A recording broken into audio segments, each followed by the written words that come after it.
Salut Jordi, merci beaucoup de prendre le temps de faire cette petite vidéo avec moi. Est-ce que tu peux commencer par te présenter et nous dire globalement ce que tu fais en freelance et avoir un peu de contexte sur ton activité?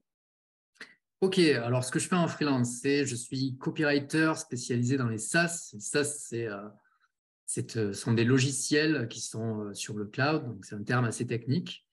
Je fais cette activité maintenant depuis 2 ans et demi, ça va bientôt faire 3 ans. Ouais. Au départ, j'étais traducteur. Je suis parti en Angleterre, j'étais traducteur, puis je suis devenu traducteur-rédacteur. Et de là, j'ai découvert le marketing de contenu parce que les boîtes en parlaient de plus en plus. Et finalement, j'étais rédacteur à temps plein. Et petit à petit, j'ai décidé de me spécialiser dans le copywriting, qui est une vision commerciale de l'écriture et une Ouais. vision marketing de l'écriture. Et donc, j'ai rejoint ta formation parce que je voulais, après 3 ans d'activité, voilà, faire le point sur ce que je faisais bien, ce que je faisais moins bien. Ok.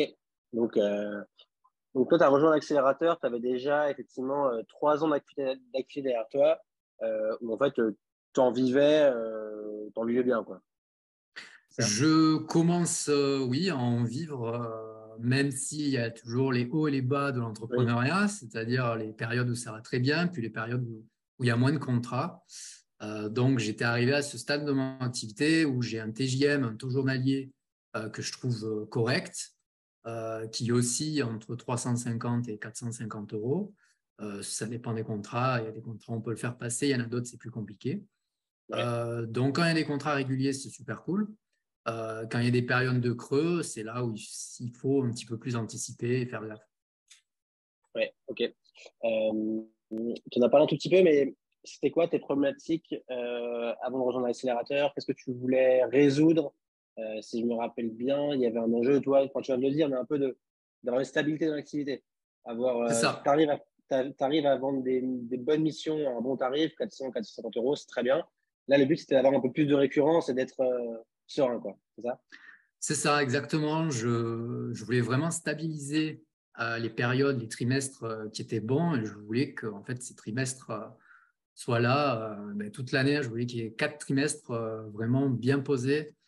Donc, il y avait une réflexion et un effort à mener au niveau de la prospection, notamment, où je sentais que j'étais pas régulier dans la prospection, j'étais pas organisé également. Si je partais un petit peu dans tous les sens, et ce qui se passait vraiment pour moi, c'est que, en fait, quand j'avais des périodes où ça se passait bien, je faisais pas du tout de prospection.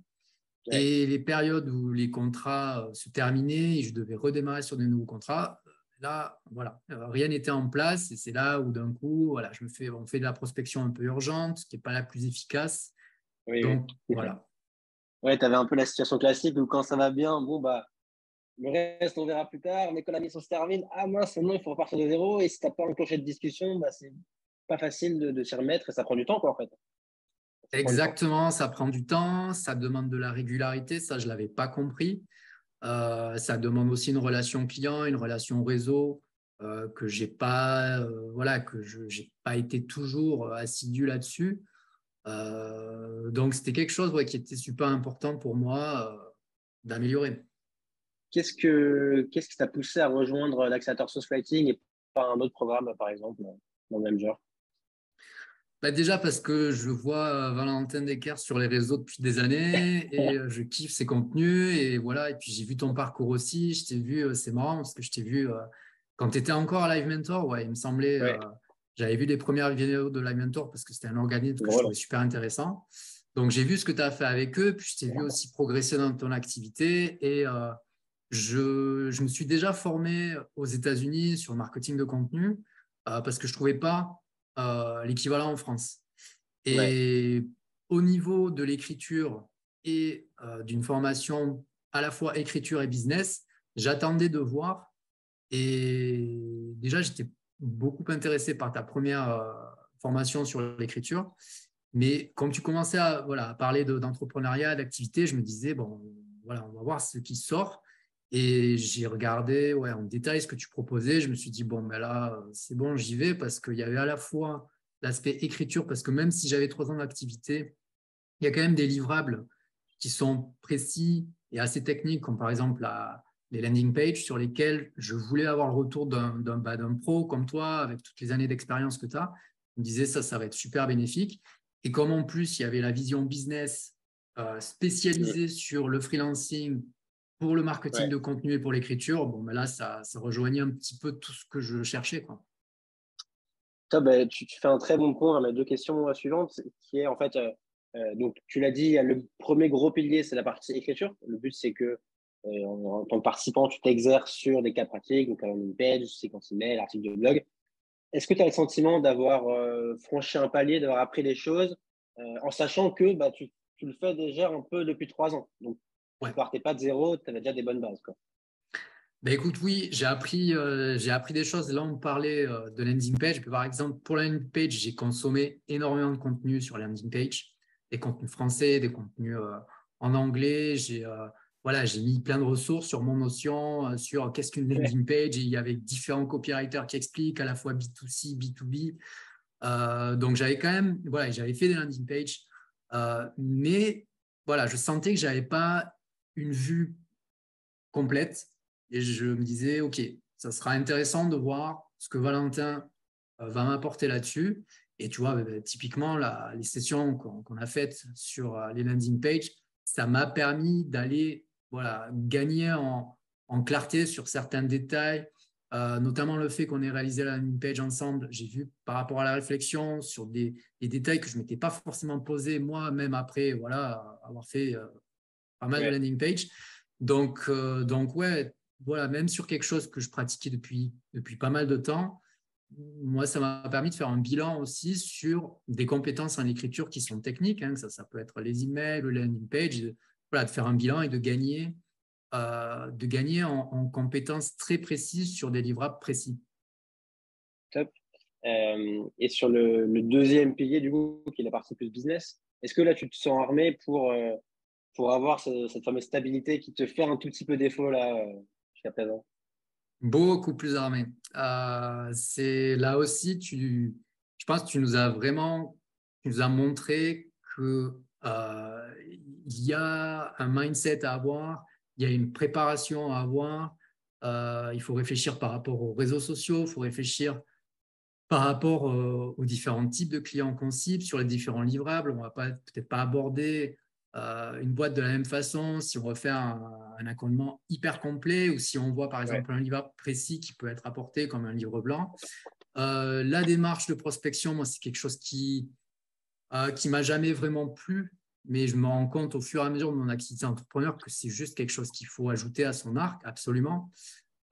Et tu nous as mis dans l'action directement. Déjà, tu nous as fait réfléchir à OK, pourquoi on bloque là-dessus.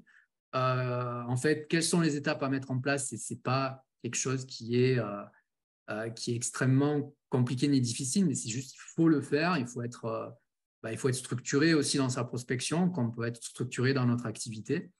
Et moi, j'ai vu que c'est quelque chose que je peux faire maintenant régulièrement avec beaucoup moins d'appréhension qu'avant.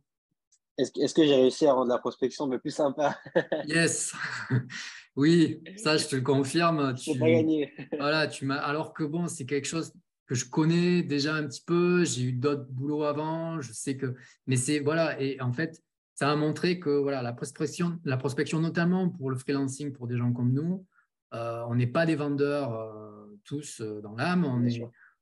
mais c'est quelque chose qui est tellement évident pour les freelances avec une certaine expérience, avec certaines années, que y venir, en fait, il y a plusieurs chemins et on peut trouver le nôtre.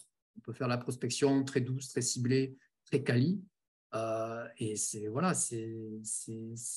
fait partie du freelancing, en fait. Ouais, exactement. Est-ce que tu me disais que tu avais pas mal regardé donc l'accélérateur, que tu avais regardé le programme, etc. Est-ce que tu as le sentiment que l'expérience que tu as vécue est fidèle à ce à quoi tu t'attendais? Oui, oui, et même plus. C'est-à-dire qu'il y avait sur le papier, je t'avoue que ta page de vente, j'ai compris, je me suis dit, OK, c'est bon, je vais prendre sa formation. Je le sais, même si je ne veux pas prendre des formations en septembre à chaque fois parce que c'est la rentrée, je me suis dit, bon, mais je vais la prendre parce qu'il y avait tout ce que je recherchais. Donc, à la fois bilan sur mon activité de copywriter, mais également mettre en place un business stable et une activité stable. Et au-delà de ça, c'était un petit peu pour moi l'inconnu, mais ça, c'est pour chaque formation que tu prends, c'est-à-dire que va nous proposer le formateur, comment ça va se passer dans le groupe. Est-ce que je vais pouvoir mener moi une réflexion pendant la formation pour essayer aussi de gagner des éléments que je n'avais pas forcément vus et profiter de ces semaines-là pour poser les bonnes questions. Et en fait, oui, je me suis très rapidement rendu compte que ça a super bien marché parce que déjà d'avoir le retour des autres participants, bah, c'est génial parce qu'on voit aussi des gens qui ont des activités proches de la nôtre se poser des questions, on voit des questions auxquelles on n'a pas forcément pensé, des cas de figure aussi, et on progresse aussi énormément là-dessus. Donc ça, pour moi, c'était hyper bénéfique aussi de pouvoir affiner ma réflexion et mon questionnement et de partager mes questions tout au fur et à mesure de la formation, quoi. Ouais.